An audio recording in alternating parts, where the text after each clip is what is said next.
Okay, this is the roof covering on the west side of the garage. It's a little too windy for me today. The roof's a little too steep for an old man like me. We're going to use a camera pole here in a little bit. And this is catching spares because is this roof covering or is this walls?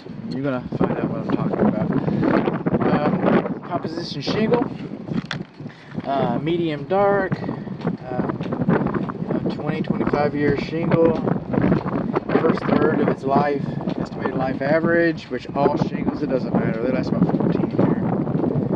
But what I want to speak about, and I also noticed that the underlayment properly cascades over the drip edge. So we don't want to talk about roofs, we want to talk about drip edge. We got shingles. How do we do that? We got shingles, drip edge or rake edge, fascia, soffit, continuous soffit methods. If we follow the roof line right over here, over this part of the roof, right over there, you'll see, I hope you can see, the sun's in our eyes, but the drip edge is lapped less than 2 inches. It's supposed to be lapped a minimum of 2 inches. How's it going to fall down? Probably not. Does that happen quite often? Happens too often. Is it right? No, it's not right. Is it in the manufacturer's instructions that it's supposed to be done differently than that? It happens to be in the manufacturer's instructions that it's supposed to be differently than that.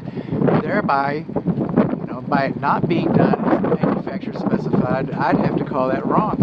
I'd have to call that wrong. Now the siding here, we got siding manufacturer's instructions too, right?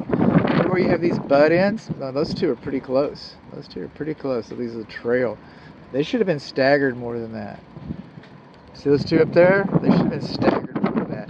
But more importantly, is behind these, I'm not seeing any flashing tape. Before I fall down bed, I saw some flashing tape underneath these. You hardly ever see flashing tape underneath these, but these edges are supposed to be buttered. I can't, I can't tell.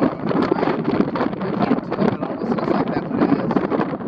But there's supposed to be flashing tape underneath there, and I'm just not seeing it. I could be wrong. Don't think I am. Don't think I'm wrong at all. So the water comes down here.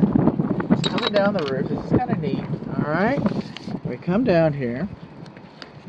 And while that might not be the most impressive kick-out flashing around, at least they have some kick-out flashing. Now water will curl about 3 inches. That's why we want our shingles to hang over the edge like this. Water will curl about 3 inches. So we come down here to this kick-out flashing such as it is, and then we see all the grout underneath there. Look at that. You think water is going to curl up underneath there and get in your water? I do. That's what I think. I think water is going to curl right up in there. Where's my pen? It's going to curl right up in there and get right in there. That's where I think the water is going to go. You know what else can go in there? Mice do not have collarbones. Did you know that? They can squeeze into the smallest little spaces, and that space looks just about perfect for a mouse or water. Take your pick.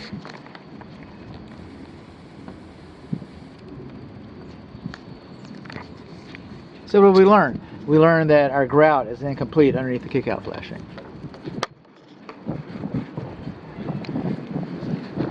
We learned that our siding butt joints do not have flashing tape on. We learned that some of our edge flashes